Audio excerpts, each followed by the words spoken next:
So, continuing with our theme on how to be ready for Christ's return.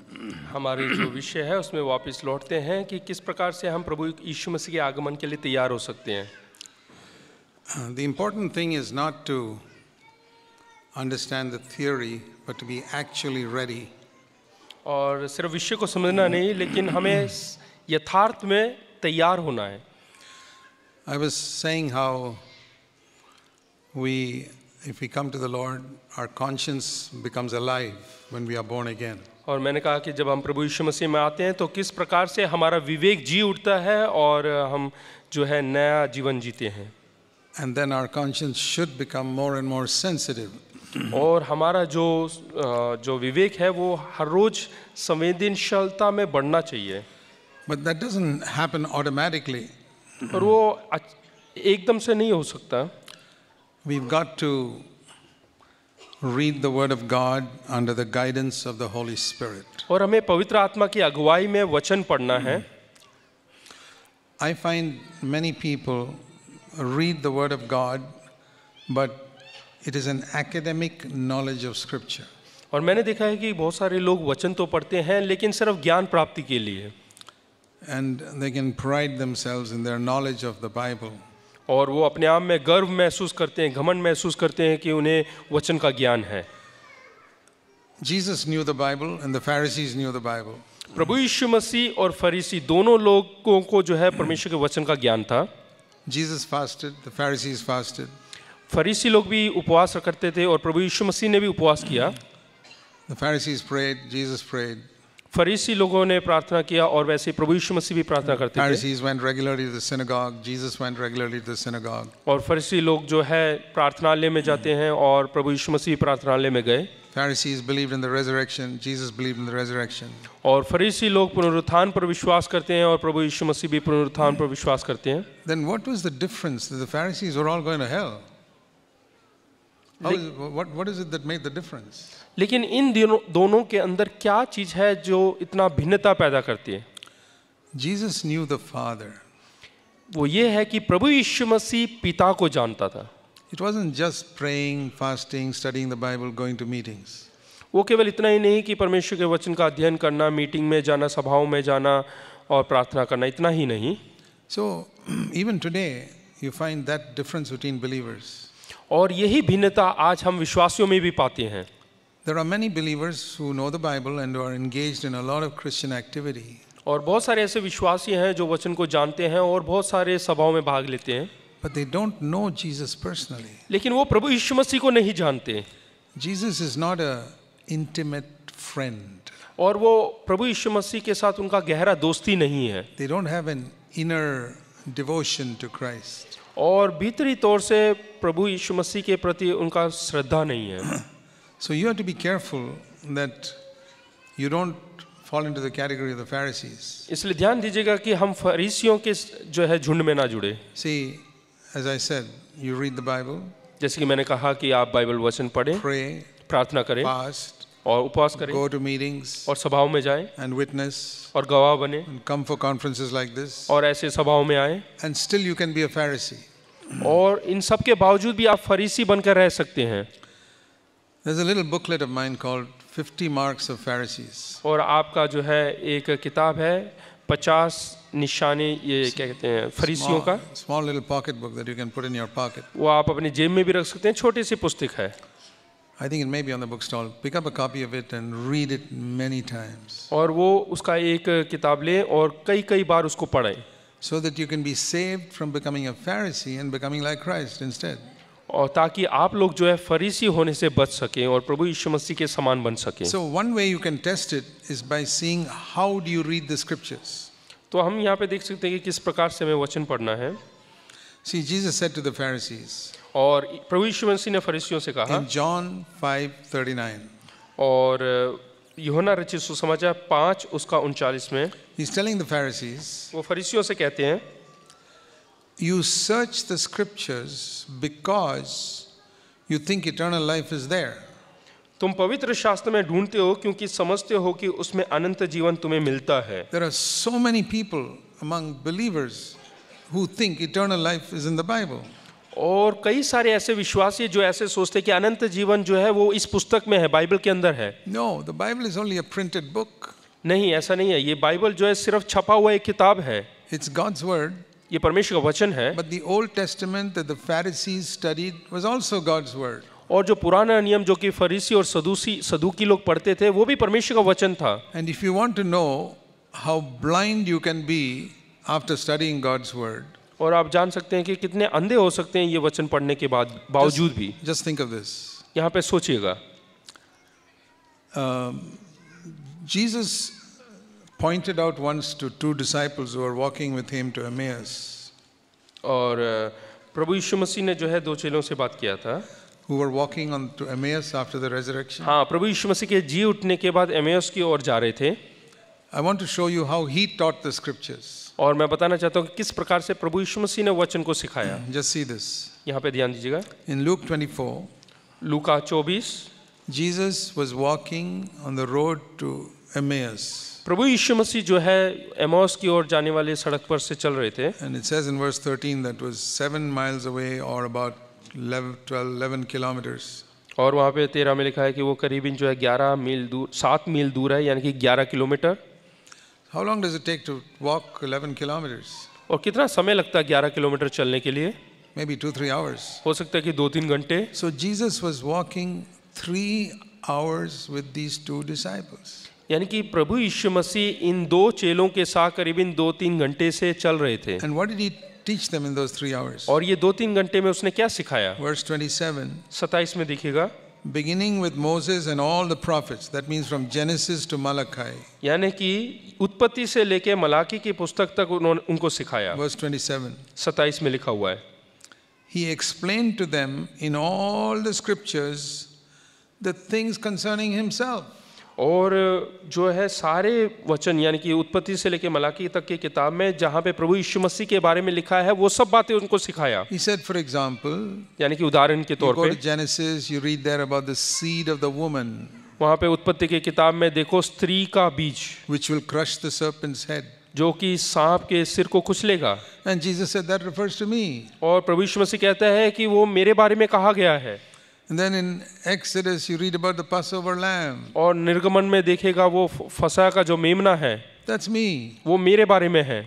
And then Leviticus you read about the sin offering. That's me. और levy व्यवस्था में देखो पाप के बलि के बारे में है, वो मेरे बारे में You है। go to Numbers, is the serpent lifted up in the wilderness that took away the snake bite. That's me. और गिनती की किताब में जो तांबे का जो सर्प को उठाया गया था जिसके द्वारा लोग बचे सांप के काटने से, वो मेरे बारे में है। All through the scriptures. और ये सारे वचनों को दिखाया। Joshua was a picture of Christ who would lead us into defeat the giants in Canaan. और यहोशू जो कि जो है कनान देश के जो योद्धक हैं उनसे पराजित दिलाया, विजय दिलाया। Or Isaiah 53, the suffering servant, that's me, he said. और यशायाह 53 में जो है एक दुख सहने वाले एक दास के बारे में लिखा हुआ है, वो प्रभु यीशु मसीह के बारे में है। Malachi, the son of righteousness will arise. और मलाका के किताब में जो है धर्मी व्यक्ति का उदय के बारे में लिखा है, वो मैं हूँ, वो मैं हूँ। So all the scriptures he referred to himself. और जितने भी वचन उसके बारे में सब दिखाया। The Pharisees लेकिन जो फरीसी लोग हैं read the same scriptures, Genesis to Malachi. और उत्पत्ति से लेके मलाकी तक की किताब उन्होंने पढ़ा। And when they saw Jesus, लेकिन जब उन्होंने प्रभु यीशु मसीह को देखा, you know what they said? उन्होंने क्या कहा, क्या आप जानते हैं? This is Beelzebul, the prince of devils. और उसको बेल्ज़ेबूल करके बुलाया और बोला कि ये शैतानों का नेता है। You see how people can read the scriptures and get a completely opposite understanding. देखिएगा किस प्रकार से लोग बाइबल जो है कि परमेश्वर का कलाम पढ़ के अलग तस्वीर पा लेते हैं। Because their heart is not right. क्योंकि उनका जो हृदय है वो सही नहीं है। That's why you have thousands of denominations today all holding the Bible but preaching different things. और इसीलिए हजारों डिनोमिनेशन है, उसके बावजूद वो वचन को पकड़कर अलग प्रकार से प्रचार करते हैं। Because they go to the letter of the word. क्योंकि इसमें लिखे हुए अक्षरों पर वो जाते हैं। And they can be as wrong as the Pharisees were. और जिस प्रकार से फरीसी लोग गलत थे उसी प्रकार से वो भी गलत हो सकते हैं। There was a Roman soldier who never read the Bible who looked at Jesus and said, "This is the Son of God" on the cross. और वहीं पे एक रोमी सैनिक था जो कि कभी बाइबल को या पवित्र कलाम को पढ़ा नहीं, लेकिन वो समझ गया कि ये परमेश्वर का पुत्र है। On the cross. क्रूस पर। So you see, it's not just study that makes you understand the Lord. यानी कि सिर्फ अध्ययन करने से आप समझ नहीं पाएंगे। The people who study the Bible most killed Jesus. और जिन लोगों ने ज़्यादा वचन पढ़ा है वही सबसे अधिक प्रभु यीशु मसीह को मारते हैं। And a man like Pilate, who never studied, और he didn't want to kill him. पिलातुस जो कि प्रभु यीशु मसीह के बारे में कभी पढ़ा नहीं, वचन में कभी पढ़ा नहीं, लेकिन वो प्रभु यीशु मसीह को नहीं मारना चाहता था। So, what is the difference? तो वो वहाँ पे भिन्नता क्या है? Now turn back to John chapter 5. यूहन्ना रचित सुसमाचार 5वां अध्याय, The verse we read just now. जो वचन हमने अभी पढ़ा। You search the scriptures because you think eternal life is there. हाँ, तुम वचनों में शास्त्र में ढूंढते हो क्योंकि तुम सोचते हो कि अनंत जीवन वहाँ पर है। Eternal life is not there. अनंत जीवन यहाँ पर नहीं है। Verse 40, you're not willing to come to me who can give you this eternal life. हाँ, फिर भी तुम जीवन पाने के लिए मेरे पास आना नहीं चाहते। So what do we learn from there? तो हम इससे क्या सीखते हैं? The Bible is not our destination. ये जो बाइबल है, पवित्र कलाम है, ये हमारा पूरा लक्ष्य नहीं, It is the way to our destination. लेकिन ये हमारे आखिरी मकसद का एक मार्ग है। It is the only way. यही एक मार्ग है। The destination is Jesus. और जो हमारा लक्ष्य है, मकसद है, वो प्रभु यीशु मसीह है। So if you read the Bible and you don't come in touch with Jesus, you're stuck on the road. अगर जो आप बाइबल पढ़ के प्रभु यीशु मसीह को नहीं पाते, इसके मतलब मार्ग में आप पिछड़े हुए हैं। Think of it like this. इस प्रकार से सोचें। Some of you traveled from some distance to come here. और आप में से कुछ लोग जो है यहाँ पे पहुँचने के लिए सफ़र आरंभ किया। But if you started admiring the road and got stuck on the road, you won't be here now. लेकिन आप अगर जो सड़क की खूबसूरती को निहारते हुए वहीं पे अटक गए तो आप यहाँ पर नहीं पहुँच पाएंगे। That is how some people are studying the Bible. और इसी प्रकार से कई लोग बाइबल का अध्ययन करते हैं। So many clever things. बहुत सारी Oh, चतुराई की here, बातें। this is one clever thing here and this is one clever thing here. यहाँ पे देखिए कुछ चतुराई की बातें हैं, यहाँ And पे they चतुराई की बातें हैं, preach about it also.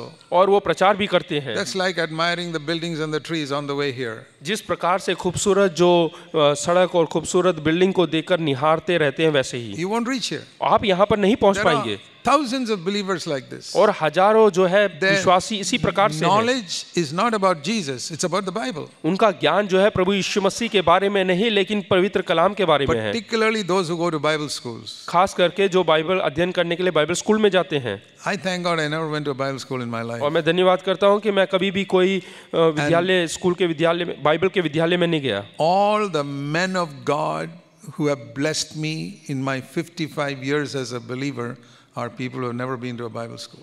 और जिन लोगों से मैं आशीषित हुआ हूँ इन पिछले 55 सालों में, वो उनमें से कोई भी आज तक बाइबल स्कूल में नहीं गए। Because a Bible school will only tell you what's written here. और बाइबल स्कूल में सिर्फ वही सिखाते हैं जो यहाँ पर लिखा गया The है। Pharisees were all Bible scholars. और जो फरीसी लोग हैं वो सब बाइबल के विद्वान But they लोग were थे, blind to see Jesus. लेकिन वो अंधे थे प्रभु यीशु मसीह को देखने के लिए। Peter, who had never been to a Bible school, और पतरस जो कि कभी बाइबल स्कूल में नहीं गया, he said, "You're not Beelzebul, you're the Christ, the Son of the living God." और उसने कहा कि तुम बलसुबेब नहीं हो, तुम तो जीवित परमेश्वर के पुत्र हो। And Jesus said, "You're blessed because your cleverness did not reveal this to you. My Father in heaven revealed it to you." और वो बोलता है कि तुम धन्य हो क्योंकि तुम्हारी चतुराई ने नहीं बताया, लेकिन प्रभु मेरा पिता परमेश्वर ने तुम्हें ये प्रकट किया है। Some of us who are a little clever, we think we can understand the Bible better. और कुछ लोग हम में से जो चतुर है वो सोचते हैं कि हम बाइबल को अच्छे तरीके से समझ सकते हैं। Actually, being clever is a handicap. You won't be able to understand the Bible better. लेकिन सच्चाई ही बोले तो अगर जो आप चतुर व्यक्ति हैं, इसका मतलब है आप अपाहिज है, आप सही प्रकार से बाइबल को नहीं समझ सकते। See Matthew chapter 11, मत्ती रचित सुसमाचार 11वां अध्याय verse 25. उसका 25, Very important verse. 11 उसका 25 बहुत ही प्रमुख एक वचन है। Jesus said, यीशु ने कहा, he was praying.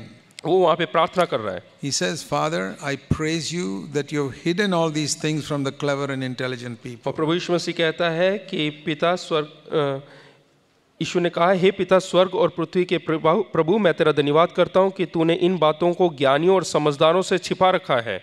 He doesn't say, "Oh, it is how sad these intelligent people can't understand." उसने ऐसा नहीं कहा कि अरे कितनी बुरी बात है कि ये समझदार लोग इसको समझ नहीं सकते। He said, "Hallelujah, intelligent people can't understand. Great." हाँ, उसने कहा कि हाँ हालेलुया, ये जो समझदार लोग हैं, बुद्धिमान लोग हैं, वो इसको नहीं समझ सकते। Can you say that? क्या ऐसा है क्या? Praise God, all the clever, intelligent people cannot understand the Bible. हाँ, परमेश्वर की महिमा हो, जितने ज्ञानी लोग हैं वो परमेश्वर के वचन को नहीं समझ सकते। If you can't say that, you're not following Jesus. He said it. अगर जो आप ये नहीं कह सकते तो आप परमेश्वर के वचन का भी पीछा नहीं कर रहे हैं, and you won't पालन understand नहीं it. कर You रहे won't understand it yourself. और आप खुद भी नहीं समझ सकते। So then you have to say, तो आपको कहना है, Lord, what to do if I'm unfortunate enough to be born intelligent and clever? तो आपको बोलना है कि मैं कितना अभागा हूँ कि मैं इतना ज्ञानी व्यक्ति होकर इस संसार में जन्म लिया। I'm not a stupid person. I think I've got a little bit of intelligence. हाँ, मैं कोई बहुत ज्ञानी नहीं हूँ, लेकिन थोड़ा बहुत ज्ञानी व्यक्ति हूँ। And I said this, Lord, what shall I do? I'm not a stupid person. I'm clever, intelligent. How will I understand the Bible now? हाँ, तो मैंने परमेश्वर से कहा कि परमेश्वर, मैं तो जो है बेवकूफ़ नहीं हूँ, मैं ज्ञानी व्यक्ति हूँ, किस प्रकार से मैं वचन को समझ सकता The हूँ। Lord said, be like a babe. It says He will reveal them to babes, it says here. तो परमेश्वर ने कहा कि वो बालकों पर प्रकट करेगा, इसलिए हमें बालकों के समान बनना है। Then I understood फिर मैं समझ गया, whether you're intelligent or not intelligent. चाहे आप ज्ञानी हो चाहे मूर्ख हो, In the world, it makes a lot of difference. तो ये संसार के लिए बहुत जो है फर्क पड़ता है। In all technical professions, only intelligent people can go जितने ahead. भी टेक्निकल कार्य होते हैं उन सब में सिर्फ ज्ञानी समझदार लोगों को रखा जाता In है। many, even businessmen, only intelligent, clever people can do business well. यहाँ तक कि अच्छा व्यापार भी केवल जो है ज्ञानी लोग समझदार लोग ही कर सकते हैं। In the world, to progress, you need to be clever and intelligent. और अगर जो संसार उन्नति पाना है तो ज्ञानवान और समझदार लोग होना जरूरी When है। you come to scripture, लेकिन जब आप वचन की ओर आते हैं, it's not cleverness and intelligence. यहाँ पे ज्ञानी होना या समझदार बनने से नहीं होगा, It's to be like a babe. तो हमें एक बालक के समान बनना है। If you're stupid, be like a babe. अगर जो आप बेवकूफ हैं तो भी बच्चों के If समान बने you're रहें, intelligent, be like a babe. अगर जो आप ज्ञानी समझदार व्यक्ति हैं तो भी बालक के समान बने। Both can be like babes. तो दोनों को जो है दोनों बालक के समान बन सकते What हैं। does it mean to be like a babe? और बालक के समान बनने का मतलब क्या I'm है? trying to tell you how to understand the scriptures. मैं बताना चाहता हूँ कि आप किस प्रकार से वचन समझ सकते हैं। Jesus once took up a baby and said, learn humility from a baby. और प्रभु यीशु मसीह ने एक बालक को अपने हाथ में लेकर बोला कि इस बच्चे के समान नम्र बनो। What is the one thing that babies have which clever, intelligent people don't have? हाँ, एक बच्चे के अंदर क्या चीज है जो कि ज्ञानी समझदार व्यक्ति के अंदर नहीं है? Humility. वही है नम्रता। There's nothing as humble as a little newborn baby. एक नए जन्मे हुए बच्चे के समान कोई और नम्र नहीं। You see a 1-month-old baby lying in the cradle. एक महीना छोटे से बच्चे को देखेगा, It has got zero pride. उसके अंदर बिल्कुल भी गर्व घमंड नहीं है। It's not thinking how good looking I am and वो how, कभी भी ऐसा नहीं सोचेगा कि मैं कितना सुंदर हूँ, खूबसूरत हूँ, people are admiring me. Nothing. और किस प्रकार से लोग मुझे निहार रहे हैं। You want to understand the Bible? क्या आप लोगों को बाइबल समझना है? Come with humility. तो नम्रता के साथ, हलीमी के साथ आए। That is the number one requirement to understand the scriptures. और वही सबसे पहला गुण योग्यता है एक वचन को समझने के लिए। Otherwise, you'll be a clever arguing person, arguing this verse, that verse, the other verse. नहीं तो आप जो है एक वचन को बहुत चतुराई से समझ के जो है उसके बारे में बताने वाले होंगे। You think you'll be right, but you'll be as wrong as a Pharisee. आप सोचेंगे कि आप सही हैं, लेकिन आप फरीसियों के समान गलत होंगे। This is the main reason for all the fights and quarrels about doctrine in scripture. और यही सिद्धांतों के Christians. बारे में जो है जो हम मसीह लोग आपस में लड़ते हैं। What's the second thing about a babe, और दूसरा बालक के बारे में जो उसकी खासियत है वो क्या है, which older people don't have? और जो कि बड़े लोगों के अंदर That नहीं है, is simple trust in his father. वो साधारण सा जो है भरोसा करते हैं अपने पिता के ऊपर। Sometimes we think our cleverness tells us something, but we can be wrong. और कई बार हम सोचते हैं कि हमारी जो समझदारी है वो कुछ और कहती है और हम गलत हो सकते हैं। See, a little child knows nothing, a 3-year-old child, और 3 साल का बच्चा कुछ नहीं जानता, but he trusts his father. लेकिन वो अपने पिता के ऊपर पूरा भरोसा करता My है father will not deceive me. कि मेरा पिता मुझे धोखा नहीं देगा। So what I can't understand, I just trust him. तो इसलिए जो मैं समझ नहीं पाता केवल उस पर भरोसा करो। So what are the 2 requirements for going astray when you read the Bible? तो जो वचन पढ़ेंगे तो उस समय हम इधर उधर ना भटके, उसके लिए क्या 2 योग्यताएं हैं? Trust in your cleverness and your intelligence. कि पहला है कि क्या कहते हैं, अपना जो बुद्धिमानी है, समझदारी है, उस पर भरोसा करें, Then you'll go astray. तब हम भटक जाएंगे। Your cleverness, आपकी जो and your चतुराई है, intelligence, आपकी जो समझदारी है, you'll go astray. तो आप भटक जाएंगे अपने Instead मार्ग of that, से। उसके अलावा come to the Lord with humility and faith. नम्रता और विश्वास के साथ पिता के पास आएं, You will understand the Bible better than anybody else. तो आप दूसरों से अधिक जो है वचन को समझने And लगेंगे। if you have not understood many parts of Scripture, it's because you lack these 2 qualities, अगर humility जो and faith. आपको वचन में से कुछ समझ में नहीं आता है, इसका मतलब आपके अंदर इन 2 बातों की कमी है। And the one who is humble and trusting is the one who will always be right in an interpretation of Scripture. हाँ, जो व्यक्ति नम्र रहता है और जो विश्वास करता है वही इसके तजुर्बे इसको जो है समझने में, वचन को समझने में सही होता है. If two people are arguing about a particular verse or doctrine in Scripture, मान लो दो व्यक्ति बहस करते हैं वचन के सिद्धांतों के बारे में, who is likely to be right? तो सही कौन होगा? Not the clever person. जो समझदार व्यक्ति, चतुर व्यक्ति, वो नहीं. The one who has humility and faith. जो नम्र है और जो विश्वास रखता है. There's a story of two boys standing in a garden. और दो बच्चे बगीचे में खड़े थे. They were brothers. और दोनों भाई थे. The 12-year-old was talking to his 5-year-old younger brother. और 12 साल का लड़का जो अपने 5 साल के छोटे भाई से बात कर रहा था. He said, "See, the sun was there in the east in the morning. Now it is here in the west in the evening." और वो कहता है कि जो सूरज जो है सुबह के समय पूर्व में था, अब देखो शाम के समय दक्षिण में है. It has moved. और ये गया यहाँ से, पश्चिम में है, ये देखो यहाँ से गया. The 5-year-old said, 5 साल के बच्चे ने कहा, "You remember what Daddy told us? क्या तुम्हें याद है पिता ने क्या कहा था? The sun does not move. कि सूरज हिलता नहीं है. It's the earth under our feet that is turning. जो धरती हमारे पाँव के तले वो घूमता है. If we think the sun is moving, it's not moving." अगर जो हम सोचे कि सूरज चलता है तो ऐसा नहीं है. And the older boy said, तो बड़े वाले ने कहा, "I didn't feel the earth moving under my feet. मुझे ऐसा अनुभव नहीं हो रहा कि धरती हिल रहा है. Earth was quite stationary. और जो धरती है वो बिल्कुल एक जगह स्थिर है. But I saw the sun moving. लेकिन मैंने सूरज को चलते हुए देखा. I believe what I see." और मैं उस बात पर विश्वास करता हूँ जो मैं देखता हूँ. The 5-year-old said, 5 साल के बच्चे ने कहा, "I believe Daddy." और मैं अपने पिता पे विश्वास करता हूँ. Who was right? सही कौन है? The clever 12-year-old चतुर 12 साल का बच्चा or the trusting 5-year-old? या फिर विश्वास करने वाला 5 साल का बच्चा? I think of that when I see clever people trying to interpret Scripture. और मैं ये देखता हूँ जब कोई चतुर व्यक्ति इस वचन का जो है उसका तर्जुमा करने की कोशिश करते हैं, अनुवाद करने I've की met कोशिश many करते people हैं. like that. मैंने ऐसे बहुत सारे बच्चों They को, argue लोगों को with me देखा है. about this verse and that verse and the other verse. वो जो है ये वचन वो वचन ऐसे दिखाते रहते हैं. I see they have no trust and no humility. और मैं देखता हूँ कि उनके अंदर ना तो नम्रता है और ना ही उनके अंदर भरोसा So है. I say, I stop the discussion. और मैं कहता हूँ कि मैं यहाँ I पे says, बंद because करता हूँ बात the करना. more we discuss, we will get into arguments. हाँ, अगर जो हम ज़्यादा करेंगे तो हम बहसबाजी में घुस And जाएंगे. I want to be your friend. लेकिन मैं तुम्हारा दोस्त बन के So रहना चाहता I हूँ. say, let's talk about something on which we are united. और नहीं तो हम ऐसे बोलते कि नहीं तो हम जो एक विचार रखते हैं उस बात पे बात करते Let's हैं. talk about cricket. आइए हम क्रिकेट की बात करें. Forget the Bible. बाइबल को साइड में रखो. We talk about the Indian cricket team, it should win in the match and all that. हाँ, भारत की जो टीम है वो जीतना चाहिए करके मैं बोलता हूँ. There we are agreed. फिर हम सहमत हो जाते हैं. I never argue with a clever man मैं कभी भी चतुर व्यक्तियों के साथ बहस नहीं करता. because it's like trying to prove to a blind man that this microphone is black. तो वो इसके बराबर है कि एक अंधे व्यक्ति के सामने साबित करना चाहते हैं कि ये माइक्रोफोन काला है. How can I convince him? He says it's white. मैं कैसे उसको समझा सकता हूँ? वो कहेगा कि ये सफ़ेद है.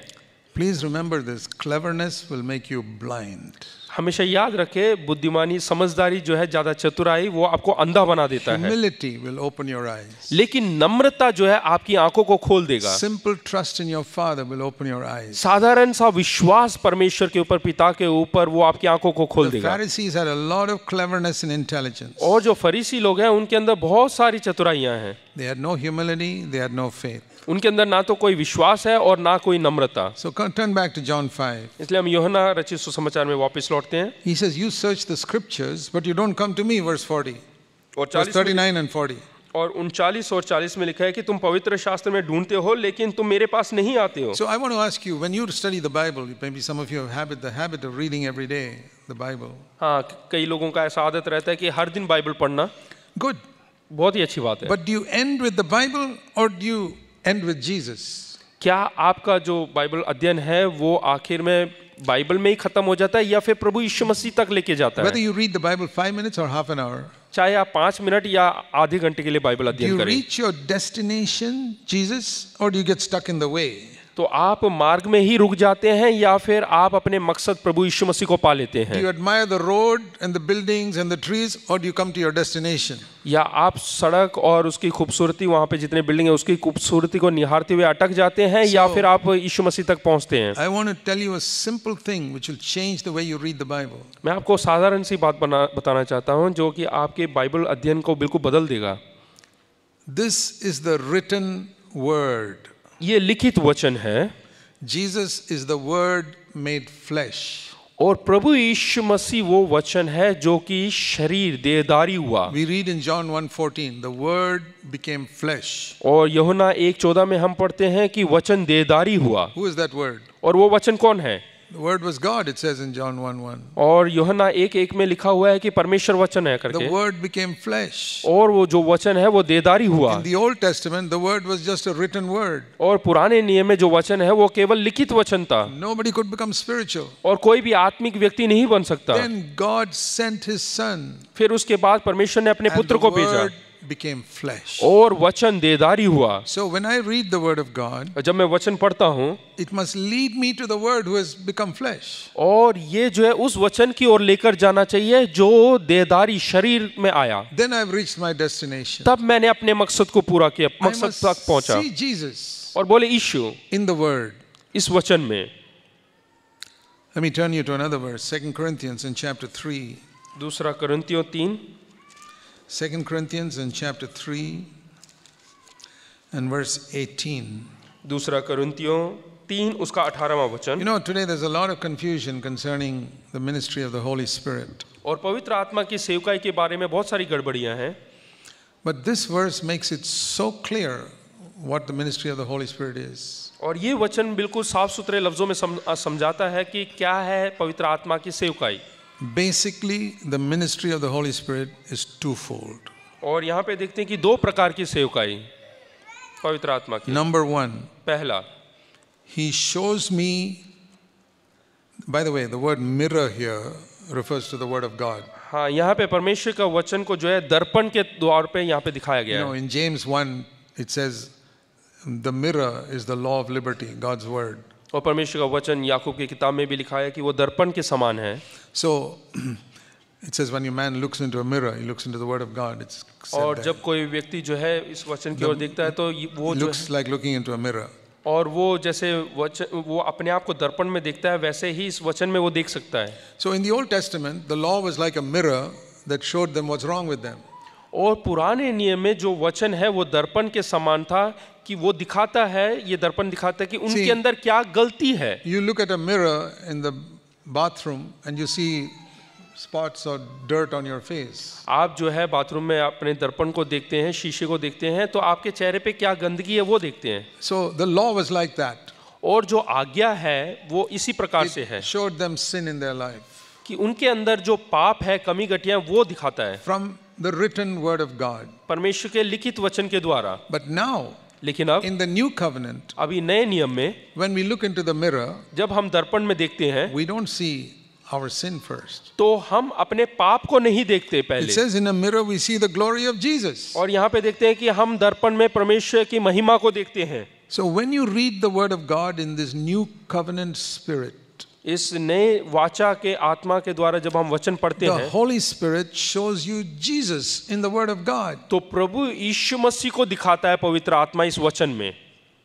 You don't just see the written word, you see the word made flesh. तो हम केवल जो है वचन में आज्ञाएं नहीं, लेकिन हम वो वचन जो कि देदारी And- हुआ उसको देखते हैं। And when you see the glory of the Lord, जब हम प्रभु की महिमा को देखते हैं the same thing will happen to you when Isaiah saw the glory of the Lord in Isaiah chapter 6. और वही चीज होता है जब यहेजकेल ने यशायाह ने जो है परमेश्वर की महिमा को देखा था। In chapter 6 of Isaiah. यशायाह 6 में जो प्रभु परमेश्वर की महिमा को देखा वही हम देखते हैं। If you read that chapter, you know what happened. हाँ, अगर जो आपने वो वचन पढ़े हैं तो आपको पता है क्या हुआ।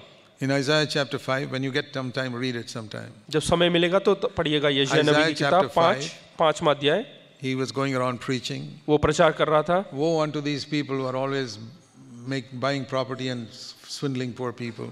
और जो गरीब लोगों को लूट रहे थे, उनके सारी जमीन जायदाद को ले रहे थे, उनसे जाके कहो। Woe unto those people who are getting drunk all the time. और जो हमेशा पियकर रहते हैं, उनके पास जाके वचन सुनाओ। Woe unto those people who are woe unto those people who are proud. और जो घमंडी लोग हैं, उनके पास जाकर वचन सुनाओ। वचन सुनाओ नहीं, he was saying, cursing them. हाँ हाँ, उनको जो श्राप दे रहा था, That you're like this, you're like this. He was finding fault with all of them. हाँ, उनकी कमी घटियों को ढूंढ रहा था। Then he saw the glory of God. और उसके बाद परमेश्वर की महिमा को देखा। And he said, oh, woe unto me. हाँ, उसके बाद बोलता है कि अरे मैं कितना श्रापित व्यक्ति हूँ। He saw his own need. और उसने अपनी खुद की बुराई को In देखा। chapter 5, he was seeing the need of all the sinners around him. और 5 में जो है उसके चारों तरफ जितने पापी लोग हैं, उनके पाप को देखता है। But when he saw the glory of the Lord, he saw his own sin. और 6 में क्या होता है, वो अपने खुद के पाप को देख रहा है। He did not see his sin first, he saw the glory of the Lord. और उसने अपने पाप को पहले नहीं देखा, लेकिन उसने महिमा को देखा परमेश्वर के That पहले। is the way we must see our sin. और उसी प्रकार से हमें अपने पाप देखना है। Not by looking inside like the psychologists say and see our sin inside us. जैसे तत्वज्ञानी बोलते हैं कि हमें अपने भीतरी चीज को No. देखना है करके, ऐसा नहीं। We look at Jesus, हमें प्रभु यीशु मसीह को देखना the है Word made flesh. कि जो वचन है वो देहधारी हुआ। And then I see my own need. और उसके बाद मुझे अपनी जरूरत को देखना है। Then I feel convicted. और तब मुझे एहसास होगा। That is the number one ministry of the Holy Spirit. और यही पवित्र आत्मा का सबसे पहला सेवकाई है। 2 Corinthians 3:18. और दूसरा कोरिन्थियों 3 उसका 18। Will show you the glory of the Lord in the scriptures. परंतु यहाँ पे लिखा है कि जिस प्रकार दर्पण में है, तो प्रभु के द्वारा जो आत्मा में है, हम उसी तेजस्वी रूप में। No, we first see the glory. पहले हमें उसका तेजस्वी देखना है, महिमा देखना है। We behold the glory of the Lord in a mirror. और हम जो है उस महिमा को उस दर्पण के अंदर देखते हैं। Second, दूसरा, He changes us into that likeness from glory to glory. और हमें उसी तेजस्वी में जो है अंश अंश करके बदलता है। That is the second ministry of the Holy Spirit. और यही दूसरी सेवकाई है। If I only saw the glory of Jesus, I'll get discouraged because I am so much unlike him. अगर जो मैं केवल परमेश्वर की महिमा को ही देखूं तो मैं निराश हो जाऊंगा, क्योंकि मैं उसके समान नहीं हूं। But here's the encouraging thing. लेकिन यहाँ पे प्रोत्साहन करने वाली कुछ बातें The हैं। Holy Spirit says, do you see the glory of Jesus there? हाँ, वहाँ पे वचन कहता है कि अगर जो तुमने वो महिमा को देखा है, The Holy Spirit asks you, have you seen the glory? तो पवित्र आत्मा पूछता है कि क्या तुमने उस महिमा को देखा? Yes, Lord. हाँ प्रभु। Do you see how unlike you are compared to that? अभी देखो उस महिमा के सामने कितने तुम उस महिमा से दूर हो। I will make you like that. लेकिन मैं उसी महिमा के समान बनाऊंगा। That encourages me. वो प्रोत्साहित करता है। So don't get confused about the ministry of the Holy Spirit. इसलिए पवित्र आत्मा की जो सेवकाई है उसमें जो है आप दो तरफा सोच ना रखें। All of the Holy Spirit's ministry is in two things. केवल जो पवित्र आत्मा की सेवकाई है वो दो बातें हैं। To show you the glory of Jesus, the Word made flesh. पहला ये कि प्रभु यीशु मसीह की महिमा को दिखाना, जो कि वचन देहधारी हुआ। And then to change me into that likeness. और दूसरा ये है कि उसी के समान हमें बनाना। I cannot make myself like Jesus. मैं अपने आप को प्रभु यीशु मसीह के समान नहीं बना सकता। I can imitate it, और मैं वैसा दिखा सकता हूँ, but it will be like a painted fire. लेकिन वो जो है पेंट किया हुआ, रंग भरा हुआ आग के समान होगा। If there's a painting of a fire here, from a distance you may think it's a real fire. हाँ, जो आग का जो है ऐसा हम जो है पिक्चर बना सकते हैं, ऐसा लगेगा कि वहाँ पे आग लगा हुआ है। Take a good photograph of a fire. और अच्छा तस्वीर आग का, Put it up here. People think it's a real fire. और इसको यहाँ पे दर्शाएं तो ऐसे लोगों को लगेगा कि ये असली का आग लग गया But है। there's no light. लेकिन उसमें रोशनी And नहीं there's होगा, no heat. और उसमें ना तो गर्माहट होगा, And that is an imitation.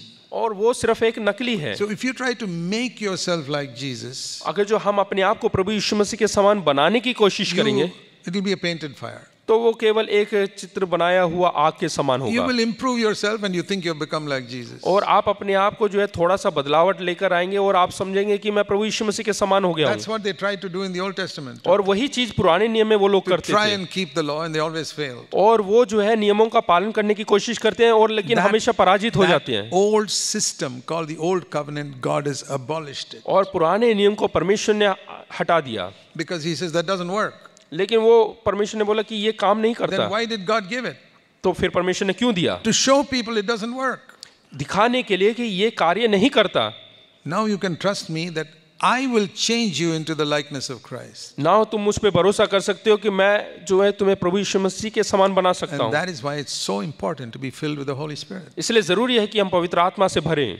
I believe in being filled with the Holy Spirit. और मैं पवित्र आत्मा की भरपूरी पे विश्वास करता हूँ I believe in being anointed with the Holy Spirit. और अभिषेक के ऊपर विश्वास करता हूँ। Otherwise, I can't be like Jesus and I can't serve like Jesus. नहीं तो मैं प्रभु यीशु मसीह के समान नहीं बन सकता और ना उसके समान सेवा कर सकता हूँ। The Holy Spirit wants to make me like Jesus in my life and my ministry. और पवित्र आत्मा चाहता है कि मैं अपने जीवन में और अपनी सेवकाई में प्रभु यीशु मसीह के समान बनूं। So, let me explain again very simply. फिर से साधारण तौर से मैं समझाना चाहता हूँ।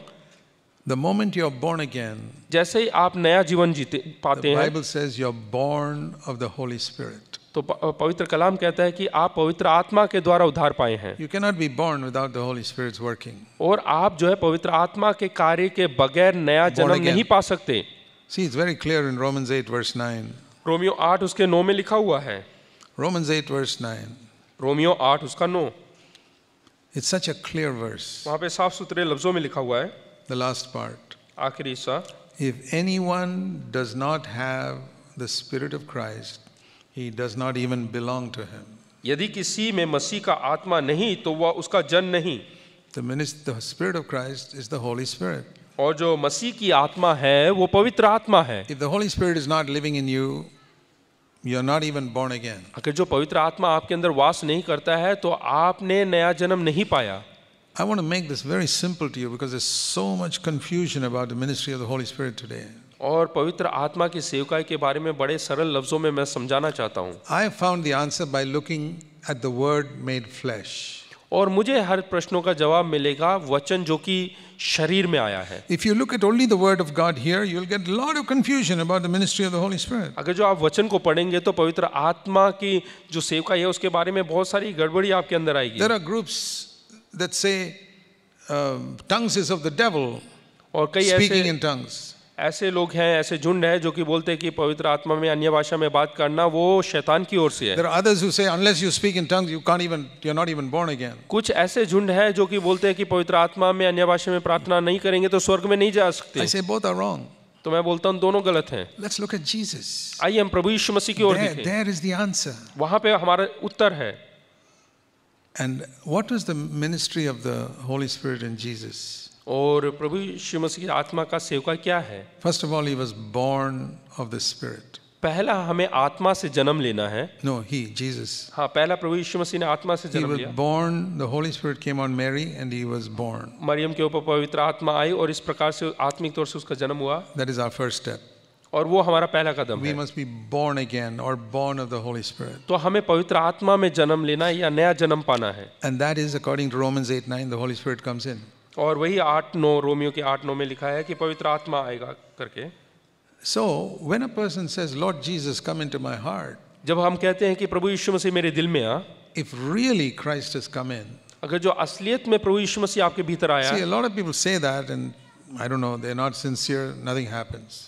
हाँ, बहुत सारे लोग ऐसा प्रार्थना तो करते हैं, ऐसे बोलते हैं, लेकिन हो सकता है कि वो वफादार नहीं But इस बात when a पे, person इसलिए नहीं आते। sincerely says it, जब वो सच्चे मन से बोलता है Christ comes in. तो प्रभु यीशु मसीह उनके दिल में आता That है means the Holy Spirit comes in.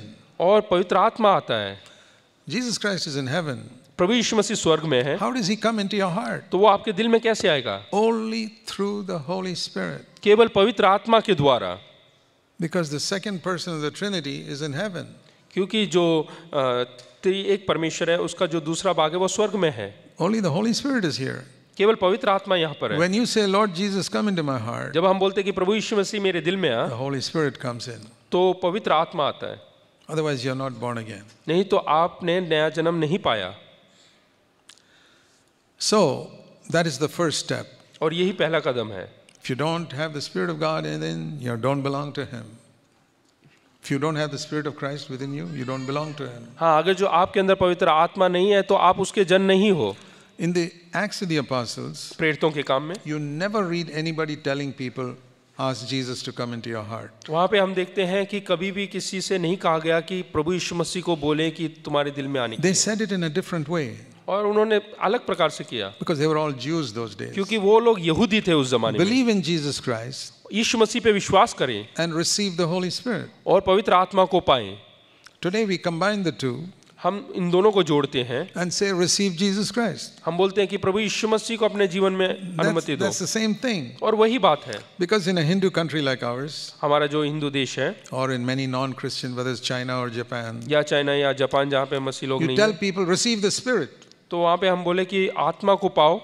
There are so many spirits. बहुत सारी आत्माएं हैं। In Buddhism and other religions, there are many Buddhism spirits. और अलग दूसरे धर्मों में जो है बहुत सारी आत्माएं हैं। And that is why we have to say, receive the Lord Jesus Christ. इसीलिए हमें बोलना जरूरी है कि प्रभु यीशु मसीह को स्वीकार But when करें। you say that, जब हम ये कहते हैं it's the Holy Spirit who comes in. तो पवित्र आत्मा हमारे भीतर आता I है। want to say to every one of you who are really born again, और मैं सबसे जो कोई नया जन्म पाया है उनको बताना चाहता हूँ, you don't have to have any doubt that the Holy Spirit came into your heart. तो आपको किसी भी प्रकार से शक करने की जरूरत नहीं कि पवित्र आत्मा आया या नहीं। Just go to Romans 8:9, you get the answer. और रोमियो 8 उसके 9 में देखिएगा, वहीं पे आपका जवाब है। But लेकिन in Jesus' life, he was not only born of the Spirit, प्रभु यीशु मसीह के जीवन में न केवल वो आत्मा के द्वारा जन्म पाया, all his life he was filled with the Holy Spirit. पूरे जीवन भर में हम देखते हैं कि वो पवित्र आत्मा से भरा हुआ था। Not once. केवल एक बार नहीं, He was filled with the Spirit as a 12-year-old. He was filled with the Spirit as a 30-year-old. और जब वो 12 साल का था या 30 साल का हो, वो पवित्र आत्मा से भरा हुआ था। Every day he was filled with the Spirit. हर रोज वो पवित्र आत्मा से भरा So हुआ था। that's the second thing I need to learn और वही चीज मुझे सीखना है, from the Word made flesh. और जो वचन देहधारी हुआ वहां से सीखना है I must be filled with the Spirit every day. कि मुझे हर रोज पवित्र आत्मा से भरना है। And what is sometimes called the baptism in the Holy Spirit. और बपतिस्मा, पवित्र आत्मा का बपतिस्मा क्या है? See, baptism is a Greek word which means immersion. और बपतिस्मा जो है यूनानी भाषा, इसका मतलब है डूबना। There are two ways to get immersed. दो तरीके से हम डूब सकते हैं। One is you get inside a river or a tank, you'll be immersed. एक है नदी या पानी में जो है डूब सकते हैं आप, And that is how we baptize people in water. उसी प्रकार से जल का स्नान हम देते हैं, That's called बपतिस्मा। water baptism. उसको पानी का बपतिस्मा कहते हैं। The other way to get baptized is stand under a mighty waterfall. नहीं तो दूसरा एक तरीका है कि जहाँ से पानी ऊपर से गिरता है उसके नीचे आप खड़े हो Some जाएं। big river flowing over a cliff. बड़ी सी नदी जो कि पहाड़ चट्टानों से बहकर You नीचे की stand ओर आ रही under है, it, you're immersed or baptized in that water. तो आप उसके नीचे खड़े होंगे तो आप जो So, है बपतिस्मा पाएंगे। The Holy Spirit is pictured in the Bible like a river falling down on earth from the throne of God. और पवित्र आत्मा इस तरीके से जो है उसका तस्वीर कलाम में दिखाया गया है कि परमेश्वर के जो सिंहासन है वहां से बह के गिरता You है। read that in Revelation 22, a river flowing from the throne of God. और प्रकाशित वाक्य बाकी में 22 में लिखा हुआ है कि परमेश्वर के सिंहासन से वो बहकर निकलता When है it करके। fell on the earth on the day of Pentecost, और जब वो इस धरती पर गिरता है पेंतिकोस्त के दिन these पर, 120 people got drenched in that spirit. तो 120 लोग जो है वहां पे पवित्र आत्मा बिल्कुल गीले होकर So डूब गए। we need to be filled or baptized in the Holy Spirit. तो हमें पवित्र आत्मा में जो है पूरा डूबना है, And that gives us the ability to live the Christian life. और वो हमें जो है सामर्थ देता है मसीह जीवन जीने के लिए। So Jesus was born of the Spirit. और पवित्र आत्मा में प्रभु यीशु मसीह का जन्म हुआ, Secondly, he was filled with the Spirit continuously. और लगातार वो पवित्र आत्मा में बना रहा। Then third, और तीसरा, on the day of Pentecost, when he was 30 years old, he was anointed with the Spirit. और 30 साल का जब हुआ तो उसमें पवित्र आत्मा का अभिषेक को प्राप्त किया। What did the anointing of the Spirit do for him? और ये अभिषेक जो है पवित्र आत्मा का, उसने क्या किया इसके जीवन में? He didn't become more holy when he was 31 than when he was 29. और वो जब 31 साल का हुआ तो अति पवित्र नहीं हुआ 29 से। When he was 25, he was holy. When he was 32, he was holy. 25 साल का था तब भी वो पवित्र था, और जब वो 32 का हुआ तब भी पवित्र था। What did this anointing of the Spirit do? और ये अभिषेक क्या करता है? It gave him supernatural abilities to serve his Father. वो एक ऐसा सामर्थ देता है, अलौकिक सामर्थ देता है कि उसके पिता की सेवकाई को कर सके। He could preach powerfully when he was 30, जब वो 30 साल का हुआ तो सामर्थ के साथ प्रचार कर सकता है, which he could not do when he was 25. और वो जब 25 का था तब नहीं कर पा रहा He था। could cast out demons now, which he didn't do before. और अब वो दुष्ट आत्माओं को निकाल सकता है जो कि 25 वर्ष का था उस समय नहीं कर पा He रहा could था। do miracles, which he couldn't do before. और अचंभे का काम कर सकता है जो पहले नहीं करता था। So think of these three ministries of the Holy Spirit in Jesus' life. पवित्र आत्मा के 3 कार्य जो कि प्रभु यीशु मसीह के जीवन में किया, इनको हम याद करें। Born of the Spirit, पवित्र आत्मा के द्वारा that's जन्मा, how he was born. That's how he was और born. इस प्रकार से उसका जन्म हुआ। continuously filled with the Spirit so that he could live a holy life. और लगातार वो पवित्र आत्मा में भरा हुआ जीवन जी रहा था ताकि वो पवित्रता की जिंदगी जी सके। Anointed with the Spirit towards the end of his life for a supernatural ministry. और जीवन के अंत तक एक अलौकिक शक्ति से भरा हुआ था ताकि वो पिता का जो है सेवकाई कर सके। So we need that too. और हमें भी वही करना है। Instead of getting confused about all these things about the Holy Spirit in the written word, और लिखे हुए वचन और पवित्र आत्मा के बारे में हमें जो है कंफ्यूज होने की जगह, remember Jesus told the Pharisees, you search the scriptures because you think the answer is there. और फरीसियों को प्रभु यीशु मसीह ने जिस प्रकार से कहा कि तुम वचन में ढूंढते हो क्योंकि तुम सोचते हो कि इसके अंदर अनंत जीवन Answer है। is not there. उत्तर वहां पर नहीं है। Come to me. मेरे पास आओ, There you will get the answer. और मेरे पास तुम्हें सब जवाब So मिलेगा। I was also confused many times trying to figure out in the different verses what is the ministry of the Holy Spirit. मैं भी कभी कभी गड़बड़ी महसूस करता था कि पवित्र आत्मा की सेवकाई क्या है Because I करके। was stuck here in the written word. और वचन में जो है वहां पे मैं अटक जाता था। Going here, this verse, that verse, the other verse. यहाँ उधर वचन इधर वचन ऐसे मैं घूमता रहता था। And then you have the brethren people saying one thing and the Pentecostal people saying something else. और ब्रदरन भाई लोग कुछ और कहते थे, पेंतिकोस्त भाई लोग कुछ और कहते थे, But they're all looking here. लेकिन वो सब वचन में ही ढूंढते But थे। Jesus said, come to me. लेकिन प्रभु यीशु मसीह ने कहा मेरे पास So आओ। when I went to Jesus, जब मैं प्रभु यीशु मसीह के पास गया through the word of God, this is the pathway. और वचन के द्वारा, I came to Jesus. और मैं प्रभु यीशु मसीह के I पास saw he पहुंचा was born of the Spirit, filled with the Spirit, anointed with the Spirit. तो देखा कि वचन के द्वारा उसका जन्म हुआ, वचन के द्वारा वो जिंदा मतलब कि आगे बढ़ता रहा और वचन के द्वारा अभिषेक को प्राप्त किया। I was born of the Spirit when I was 19 years old. जब मैं 19 साल का था तो मैंने जो है आत्मा के द्वारा उद्धार पाया Holy Spirit came in, I was born again. और पवित्र आत्मा मेरे अंदर आया और मैंने नया जीवन पाया। I didn't know about the doctrine. लेकिन मैं सिद्धांतों को नहीं जानता था। I said, Lord Jesus, come into my heart and forgive my sin. मैंने कहा कि प्रभु यीशु मसीह तू मेरे दिल में आ और मेरे सारे पापों को क्षमा कर। I did not pray to the Holy Spirit. मैंने पवित्र आत्मा से I प्रार्थना said, नहीं Lord किया, Jesus, come. केवल प्रभु यीशु मसीह से। But the one who came was the Holy Spirit. लेकिन जो मेरे भीतर आया वो पवित्र आत्मा Spirit था of Christ. और The Spirit of Christ. पवित्र आत्मा मसीह की आत्मा। I was not filled with the Spirit. लेकिन मैं आत्मा से नहीं भरा था I need to be filled with the Spirit to live an overcoming life. और मुझे एक जीवन जीने के लिए मुझे एक आत्मिक जीवन चाहिए I also needed the anointing of the Spirit to और be able to serve. और सेवकाई करने के लिए अभिषेक की जरूरत है। Now, what I've discovered as I've observed people, और मैंने लोगों में ऐसा देखा है, there are some people anointed with the Spirit. और कुछ लोग हैं जो कि अभिषेक को प्राप्त किए हुए हैं They've sought for the anointing, they got it. और उन्होंने अभिषेक का जो है इंतजार किया, बाट जो है और उनको मिला। But many of them don't seem to live a godly life. और उनमें से कई लोग जो है एक भक्त के जीवन नहीं निर्वाह करते। They wanted the gifts of the Spirit and they got it. और उनको जो है पवित्र आत्मा का जो तोहफे हैं वो चाहिए, But they did not seek to be continuously filled with the Spirit. लेकिन वो लगातार आत्मिक जीवन में नहीं है। And I believe they're finally lost. और मैंने देखा कि वो आखिर में खो जाते हैं। Because they stand before the Lord and said, Lord, we did miracles in your name. फिर वो बोलते हैं कि प्रभु के सामने खड़े होकर, प्रभु मैंने तो बहुत अचंभे के काम किए। How can you do a miracle in the name of Jesus without being anointed with the Spirit? Impossible. और अभिषेक के बगैर किस प्रकार के प्रभु यीशु मसीह के नाम इस्तेमाल करके आप जो है अचंभे के काम कर सकते हो? How are such people lost? और फिर ऐसे लोग खो कैसे How जाते does हैं? Jesus say to people anointed with the Spirit, get away from me? और अभिषेक लोगों को किस प्रकार से प्रभु यीशु मसीह कह सकते थे कि मुझसे दूर हो जा? Because they were living in sin. क्योंकि वो पाप में जीवन जी रहे थे। Can people anointed with the Spirit live in sin? क्या आत्मा से अभिषेक पाए हुए लोग पाप में जीवन जी I सकते हैं? have seen numerous pastors who are definitely supernaturally anointed to preach the word who are living in sin. और मैंने ऐसे बहुत सारे पासवानों को देखा है जो कि अलौकिक शक्ति से भरे हुए हैं और वो पाप में जीवन जीते हैं। See so many people you watch on television. और टीवी में देखिएगा, You think they're all living holy lives? क्या आपको लगता है कि वो सब पवित्र जिंदगी जीते हैं? Their love for money proves they are not holy.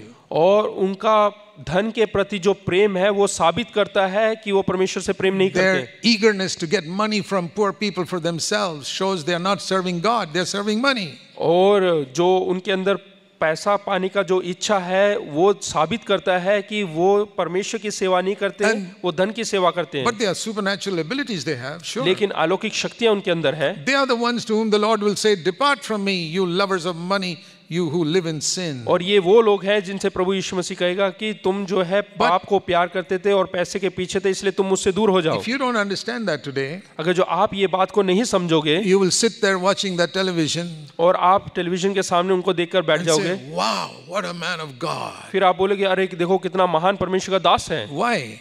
क्यों? Because you were reading the scriptures, you didn't go to Jesus. क्योंकि आपने वचन तो पढ़ा लेकिन प्रभु यीशु मसीह के पास नहीं गए।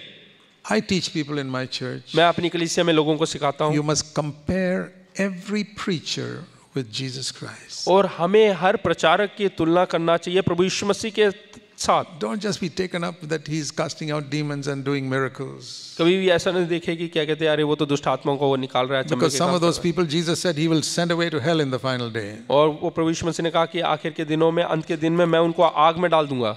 Now you know here in Bombay television, Christian television, so many people are doing all types of things on Christian television. हाँ, हम देखते हैं कि क्रिश्चियन टेलीविजन के अंदर बहुत सारे काम देख सकते हैं।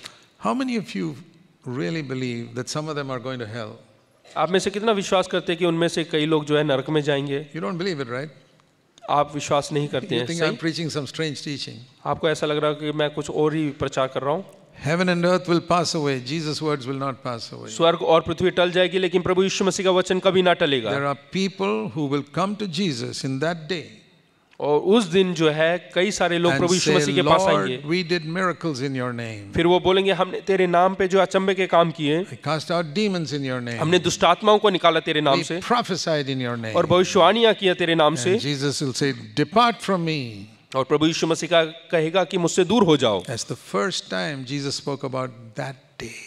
और वो पहली दफा है जब प्रभु यीशु मसीह ने उस दिन के बारे में So बात how किया। shall we prepare ourselves for the coming of the Lord? तो हम किस प्रकार से तैयार हो सकते हैं प्रभु यीशु मसीह के आगमन के लिए? Let me show you Matthew chapter 24. मत्ती रचित सुसमाचार 24वां अध्याय।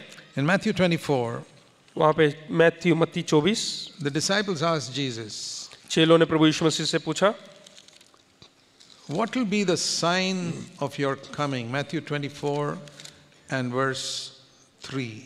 3 में लिखा हुआ है कि तेरे आगमन का अंत का चिन्ह क्या होगा? What will be the sign of your coming? और तेरे आगमन का चिन्ह क्या होगा? Many of you have read that many times. आप लोगों में से कईयों ने बहुत बार पढ़ा होगा। Without looking there, can you tell me what is the first answer? बगैर देखे क्या आप जवाब दे सकते हैं वहाँ पे क्या लिखा हुआ है? Many people think of famines, earthquakes, wars. वहाँ पे कई लोग जवाब देंगे कि अकाल पड़ेगा, भूकंप आएगा, ये सब, Wars and rumors of wars. और युद्ध होंगे और युद्ध के जो है अफवाहें फैलेंगे। That all he said later in verse 7. हाँ, ये सब जो है 7 में वगैरह लिखा हुआ है। What is the first thing he said? लेकिन पहली बात उसने क्या कहा? See that nobody deceives you, verse 4. और उनसे कहा कि सावधान रहो कोई तुम्हें ना भरमाने पाए। Deception. यानी कि भरमाना है। Again, 11. Many क्या? false prophets will arise. और 11 में लिखा हुआ है कि जितने झूठे भविष्यवक्ता हैं Verse उनसे भरमाए ना जाए। 24. और 24, Many false prophets will arise and show great signs and wonders to deceive, if possible, even the elect. हाँ, बहुत सारे झूठे मसीह और झूठे भविष्यवक्ता उठ खड़े होंगे और बड़े चिन्ह और अद्भुत काम दिखाएंगे, यदि हो सके तो चुने हुओं को भी भरमा देंगे। On television. यानी कि टेलीविजन में, Deception. यानी कि धोखेबाजी। And he said, verse 25, I have told you in advance, I warned you. और 25 में कहता है देखो मैंने पहले से तुमसे ये सब कुछ कह दिया है। That is the number one sign of the last days. और अंत के दिनों का सबसे बड़ा चिन्ह यही है। That's the first thing he said, and he repeated it more than once. और एक से अधिक बार उसने दोहराया है। And we see plenty of it today. और हम बहुत जगह देखते हैं। But there's another gospel which is being preached also today. और दूसरा एक सुसमाचार है जो कि प्रचार में Verse 14. वचन जो है 14, It's talking about the last days. वो आखिर के अंत के दिनों के बारे The में। gospel of the kingdom will be preached in the whole world, and then as a witness, and then the end will come. और राज्य का यह सुसमाचार सारे जगत में प्रचार किया जाएगा कि सब जातियां पर गवाही हो। Not the gospel of signs and wonders. यहाँ पे चिन्ह और चमत्कार का सुसमाचार नहीं। Many of you I know are being deceived by that. और मैं जानता हूँ कि बहुत सारे लोग इन कामों के द्वारा भरमाए गए हो। Read verse 24 and see the possibility of deception. Even the elect may be deceived. यहाँ पे 24वां वचन पढ़िएगा, यहाँ पे लिखा हुआ है कि यहाँ तक कि चुने हुए लोग भी भरमाए जाएंगे। What is the gospel that is the real gospel that is being preached? और यहाँ पे असली सुसमाचार के बारे में लिखा The हुआ है। gospel of the kingdom of God. सुसमाचार यानी कि परमेश्वर के राज्य का। What is the kingdom of God? परमेश्वर का राज्य क्या And है? what is the gospel of the kingdom of और God? परमेश्वर के राज्य का सुसमाचार क्या है? Don't take my words for it. मेरे वचन को ना ले। Read what the Holy Spirit says in Romans 14. और रोमियो 14 में जो पवित्र आत्मा के द्वारा लिखा गया वो Romans पढ़िए। 14 in your Bible और रोमियो 14 जो कि आपके वचन में कलाम में and verse 17. 14 उसका 17वां पढ़िएगा। Romans 14:17. रोमियो 14 उसका 17 It tells us what the kingdom of God is. यहाँ पे बताते हैं कि परमेश्वर का राज्य The क्या है। kingdom of God is righteousness, peace and joy in the Holy Spirit. क्योंकि परमेश्वर का राज्य खाना पीना नहीं परंतु धर्म, विलाप और आनंद है। This is the gospel of the kingdom. Jesus said will be preached in all the world before the end comes. और यही परमेश्वर के सुसमाचार, राज्य का सुसमाचार है जो कि अंत के दिन होने से पहले पूरे जो है धरती पर में प्रचार किया So जाएगा। let's put both these together. हम इन दोनों को जोड़ देते What हैं we read in Matthew 24. जो कि मत्ती रचित In the सुसमाचार last days 24 में there will पढ़ा be a है। lot of deception with false signs and wonders. इसका मतलब ये है कि अंत के दिनों में बहुत सारी जो है झूठी चीजें होंगी False wonders. और गलत जो है अद्भुत कामें होंगी, A lot of झूठे it. अद्भुत। And then at the same time और उसी समय there's a gospel of righteousness that's going to be preached all over the world. और धार्मिकता का सुसमाचार भी उसी समय प्रचार होगा। That means a gospel of freedom from sin. इसका अर्थ यह है कि पाप से मुक्ति का प्रचार A gospel of a holy life. और जो है एकदम शुद्ध यानी कि पवित्रता का And a प्रचार gospel of peace. और शांति का प्रचार। That's the second thing. Righteousness, peace and joy. और वही है धर्म और मिलाप। A gospel of peace is शांति का प्रचार perfect peace with God without any condemnation. और बगैर किसी अपराध बोध के परमेश्वर के साथ एक अच्छा रिश्ता Absolute conviction that my sins are all forgiven and blotted out. और पूरा एहसास होना कि हमारे सारे पाप धुल गए हैं No करके doubt about it. और उसमें कोई शक ना रखना Because we are sure the blood of Jesus has cleansed me thoroughly. There's no memory of my past sin. हाँ, अगर जो प्रभु यीशु मसीह के लहू ने मेरे सारे पापों को धो दिया तो कोई भी पाप अब मेरे अंदर जो है याद में नहीं। And then peace in the heart, freedom from anxiety and worry and fear. और हर एक चिंताओं से मुक्ति और जो है एकदम शांति अपने जीवन में अपने दिल में अनुभव करना। That is the gospel of peace. और वही है मिलाप का And सुसमाचार peace with God, और परमेश्वर के साथ मिलाप peace inwardly, और हमारे भीतर के साथ मिलाप freedom from anxiety, और सारी चिंताओं से and मुक्ति peace with other people. और लोगों के साथ शांति That we मिलाप। completely stop fighting with others. और इसका मतलब ये है कि दूसरों से लड़ना झगड़ना बंद करो। This is the gospel of a threefold peace. और यही 3 प्रकार की शांति के बारे में समाचार है। With God, पहला परमेश्वर के साथ, inwardly, फिर हमारे and अंदरूनी with मनुष्य के all साथ peace with all men. और हमारे सारे चारों तरफ जितने लोग हैं उनके साथ। Not fellowship with all men, because many people don't want to have fellowship with us. हाँ, कई लोग हमारे साथ जो है संगति रखना नहीं So we're चाहते। not talking about fellowship. मैं संगति के बारे में बात नहीं कर रहा। Peace. Shanti I can have peace with my unconverted neighbor without having any fellowship with him. और बगैर संगति के ही जो ईश्वरीय भक्ति में नहीं है उनके साथ मैं मिलाप रख सकता हूँ। Peace means he comes to fight with me and I don't fight. हाँ, वो मेरे से लड़ाई झगड़ा करने को आए लेकिन मैं उससे लड़ाई नहीं करूँगा। See, if you refuse to fight, there can be no fight. अगर जो आप लड़ाई करने से मना करते हैं तो कोई लड़ाई झगड़ा नहीं होगा। You know that husbands and wives, if one person refuses to fight, there's no fight. हाँ, पति पत्नी में लड़ाई होता है, अगर जो एक जना मना कर दे तो लड़ाई नहीं होता है। You need 2 hands to make a noise. तो आवाज करने के लिए 2 हाथों की जरूरत है। If husband and one of them refuses to fight, there's no noise. हाँ, अगर जो पति या पत्नी में से कोई मना कर दे लड़ाई करने के लिए तो आवाज नहीं बनेगा। Why is there a fight in your home? तो लड़ाई क्यों होता है घर पे? Because both want to fight. क्योंकि दोनों लड़ना चाहते हैं। If either one will say, I will not fight, there's no more fight. अगर जो आप में से एक भी बोल देता है कि मैं लड़ना नहीं चाहता तो वहाँ पे लड़ाई नहीं होगा। Can anybody fight all by himself without anybody else? क्या बगैर किसी सामने वाले के अपने आप से कोई लड़ सकता है क्या? Impossible. नहीं हो सकता। So remember this simple principle. इसलिए साधारण सा सिद्धांत याद रखें। If your partner wants to fight, you refuse to fight. There'll be peace in your home. हाँ, अगर जो आपका जो साथी है वो आपसे लड़ना चाहते हैं तो आप मना कर दें तो शांति रहेगा, लड़ाई नहीं होगा। And if both refuse to fight, अगर जो दोनों लड़ाई करने से मना कर देते हैं then you have something even better than peace. तो वो शांति से भी बढ़कर होगा। You have fellowship. तो संगति होगा वहाँ पे। If you don't have fellowship, peace is at least the second best. तो अगर जो आपके घर में संगति नहीं है तो कम से कम शांति को कायम रखें। So that's the gospel of peace that we preach. और वही मिलाप का सुसमाचार है। And the third is joy in the Holy Spirit. और तीसरा है पवित्र आत्मा में आनंद। That means no complaining, इसका मतलब है कि कोई शिकायत no नहीं, murmuring, कोई कुड़कुड़ाना नहीं, no grumbling. कोई कुड़कुड़ाना नहीं। What a gospel this is. देखो किस प्रकार का सुसमाचार है। Righteousness, धार्मिकता, peace, मिलाप and joy. और आनंद, All through the power of the Holy Spirit, not by our own ability. वो हमारी ताकत से नहीं, सामर्थ्य से नहीं, लेकिन पवित्र आत्मा की सामर्थ्य से। That is the kingdom of God. और यही परमेश्वर का राज्य है। How many churches do you hear preaching all this? आप कितने कलीसियाओं में ये सुनते हैं इस विषयों के You tell ऊपर? me, how much do you hear about all this on the internet? आप इंटरनेट में इन सब विषयों के बारे में कितना सुनते हैं? Very, very few people. बहुत कम लोग प्रचार करते हैं। But because of the internet, it is being preached all over the world today.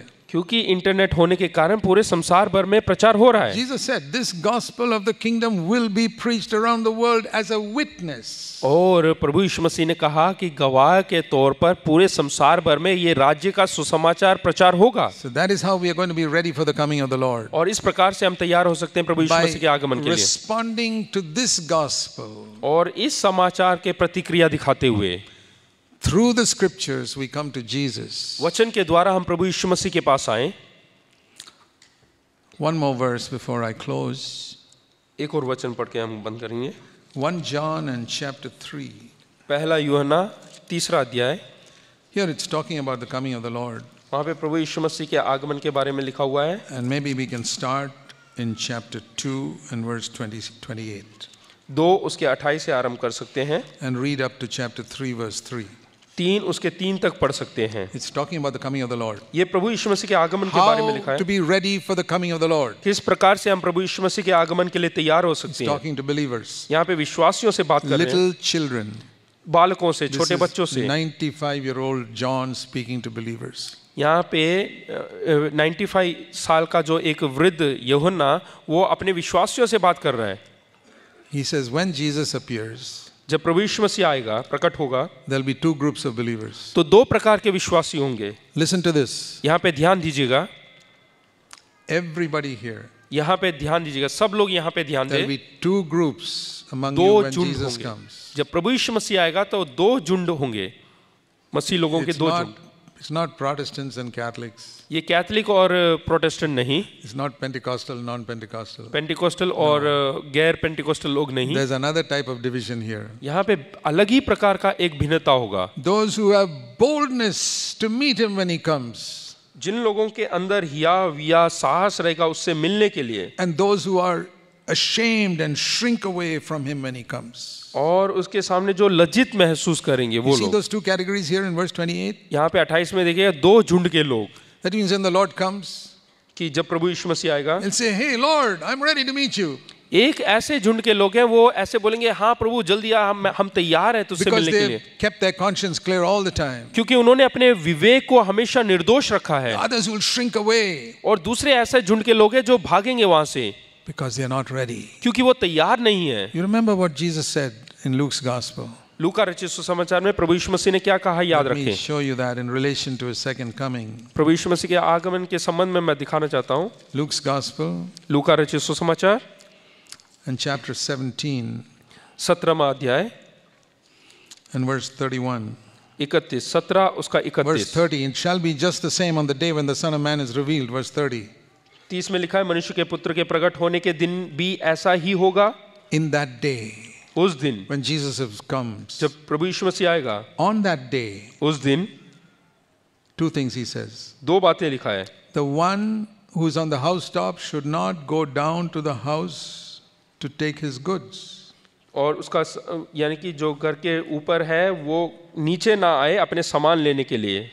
That means he should not have to say, hey Lord, some of my things are here, I want to be attached to them. He's detached from his earthly goods. इसका मतलब जो अपने घर के ऊपरी कोठरी पे है वो नीचे सामान लेने ना जाए, इसका मतलब यह है कि सांसारिक वस्तुओं से अलग आओ।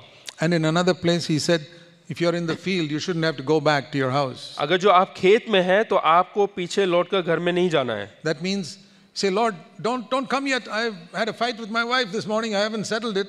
So let me go back home and settle that before you come. तो ऐसा नहीं कि प्रभु जी अभी मत आओ, क्योंकि अभी आज सुबह मैं अपनी बीवी से लड़कर आया हूँ, पहले जाके मुझे अपना रिश्ता सही करने दो फिर तू आना। Today it's not the field, it's the office. Maybe you went to the office after having a fight with your wife. हाँ, ऐसा उस जमाने में खेत होता था, लेकिन आज हो सकता है कि ऑफिस, आप ऑफिस में हो You didn't settle it. और आपने उसको जो है अच्छा संबंध And the Lord वापस नहीं comes. किया, और आ जाए And the Lord comes and you're not ready. और प्रभु आ जाए और हम तैयार ना हो। So there are two groups that will be there when the Lord comes. तो प्रभु यीशु मसीह के आगमन में इस प्रकार के दो वहाँ पे One झुंड who say, होंगे। Lord, I'm ready. तो एक बोलते हैं कि हाँ प्रभु मैं Because they're तैयार हूँ, always ready. क्योंकि वो हमेशा से They always तैयार keep their हैं। conscience clear. वो अपने विवेक को हमेशा निर्दोष If रखते they हैं। hurt somebody, they apologize immediately. अगर जो किसी ने कुछ बोल दिया तो वो एकदम से माफी मांगते हैं। They apologize to their wife before going to the office. Office जाने से पहले ही वो अपनी बीवी से माफी मांग So लेते they are हैं। ready to meet the Lord even if the Lord comes when they are there. हाँ, अगर जो वो ऑफिस में रहते हुए प्रभु यीशु मसीह आ जाए तो वहां पे भी प्रभु यीशु मसीह का सामना करने के लिए तैयार हैं। And the others shrink away from shame. और and दूसरे shame. झुंड के ऐसे लोग हैं जो कि लज्जा महसूस करते हैं और वो पीछे हटते 1 हैं। John chapter 3.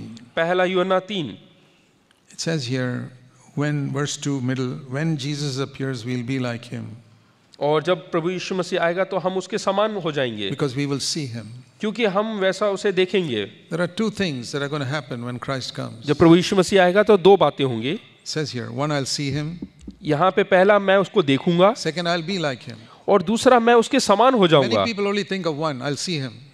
कई लोग सिर्फ इतना ही सोचते हैं कि मैं उसको देखूंगा, But the more important part is I'll be like him. लेकिन उससे भी प्रमुख बात यह है कि मैं उसके समान बन जाऊंगा। It says here in verse 3, 3 में लिखा हुआ है, everyone, और हर एक कोई, that includes you. यानी कि आप, If you want to be in this everyone, अगर जो आप इस हर कोई में who जुड़ना चाहते has हैं the तो hope of Christ coming, तो परमेश्वर के आगमन की, प्रभु यीशु मसीह के आगमन की आशा let है। me ask you, all of you sitting here, जितने लोग यहाँ पे बैठे हैं मैं उनसे पूछना चाहता हूँ, do you have the hope of the second coming of Christ? क्या आपके अंदर प्रभु यीशु मसीह के दूसरे आगमन की आशा है? I think all of you will say yes. मैं ऐसा विश्वास करता हूँ कि हर एक लोग मानेंगे। Okay. Please wait, let me finish, then give me an answer. इंतजार करें, पहले हम खत्म करें उसके बाद जवाब देना। It says, if you have this hope, यहाँ पे लिखा है अगर जो आपके अंदर ये आशा है you will be purifying yourself all the time until you become like Jesus. तो लिखा है कि आपको वैसा ही पवित्र करते रहना है जैसा वह पवित्र है। Are you purifying yourself? क्या आप अपने आप को पवित्र बना के रखते हैं? Are you a little holier this year compared to last year? क्या पिछले साल से इस साल आप ज्यादा पवित्रता की जीवन जी रहे हैं? Have you got a little more victory over your anger this year than last year? पिछले साल से इस साल आपने अपने क्रोध पर काबू किया है क्या? Have you got a little more victory over your dirty thoughts क्या than you had आपने last year? बुरे विचारों के ऊपर जय प्राप्त किया है पिछले साल से अधिक इस साल? Last year some people you did not forgive. Now have you forgiven everybody? पिछले साल जिस किसी को आपने माफ नहीं किया था, क्या इस साल आपने माफ किया? Have you become a little more detached from earthly goods this year? क्या आप संसारिक वस्तुओं से थोड़ा और अलगाव अपने जीवन में पैदा किया? Or with a higher income that you're getting in your office, are you more entrenched in earthly goods? या फिर ज्यादा पगार बढ़ने के कारण और संसारिक बातों में आपका ध्यान है? Then you're not purifying yourself. तो आप अपने आप को पवित्र नहीं करते हैं। Then according to verse 3, you do not have the hope of the second coming of Christ. तो आपके अंदर प्रभु यीशु मसीह के आगमन की आशा नहीं है।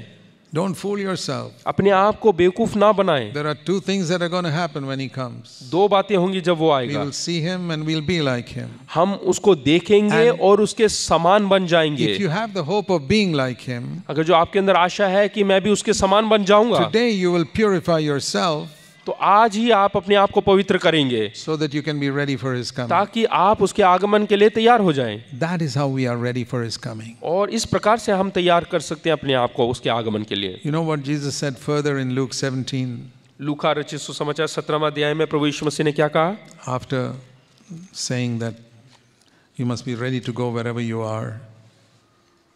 Wherever you are in the field or the office, you must be ready to go. हाँ, जहाँ कहीं पे भी आप रहोगे, चाहे खेत में हो या नीचे घर के कमरे में, तो आपको तैयार होना चाहिए जाने के लिए। He said, remember Lot's wife, verse 32. 32 में लिखा है, लूत की पत्नी को स्मरण रखो। It's a picture of Lot and his wife were going out of Sodom. यहाँ पे देखिएगा लूत और उसकी पत्नी जो कि सोदोम छोड़कर जा रहे थे, उसके बारे में यहाँ पे एक चित्र दिया It's है। a picture of our going up to meet the Lord away from the earth. और ये वही चित्र है जो हम प्रभु यीशु मसीह के आगमन में उठा लिए जाएंगे, वो वाला। But suddenly Lot's wife got left behind. लेकिन देखिएगा लोत की बीबी वहीं पर रह गई। He says, be careful, that doesn't happen to you. तो वो बोलते हैं कि स्मरण रखें ऐसा आपके साथ ना हो। Why? क्यों? Because as she was going, she looked back. जैसे ही वो जा रही थी उस शहर को छोड़कर, उसने अपना गर्दन पीछे मोड़कर देखा। Lord, my saris are here. हाँ, उसने बोला कि अरे प्रभु, मेरी साड़ी यहीं पे छूट गई है, All my wealth is here. मेरा धन दौलत यहीं पे है। The Lord says, stay there then. तो प्रभु ने कहा कि वहीं पे रहो। And he's saying that in relation to his second coming.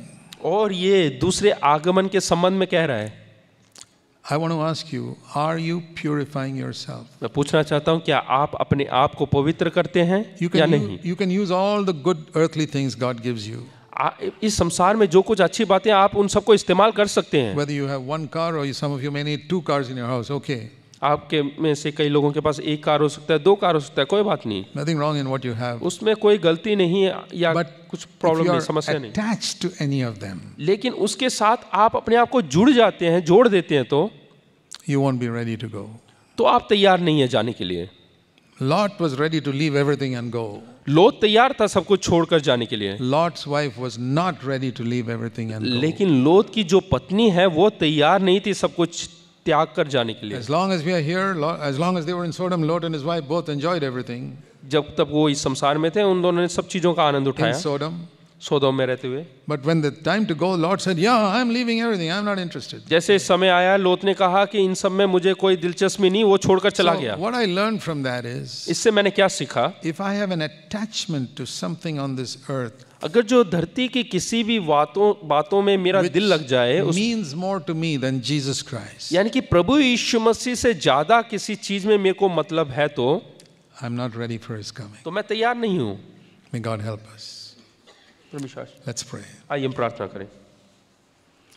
Heavenly Father, स्वर्गीय पिता, as we bow before you, जैसे हम अपने सर को झुकाते हैं, please help us to take these things seriously, इन सब चीजों को बहुत ही गंभीरतापूर्वक लेने के लिए तुम्हारी मदद कर, because they concern our eternal destiny. क्योंकि ये सब हमारे जो अनंत काल का जीवन से जुड़ा हुआ है।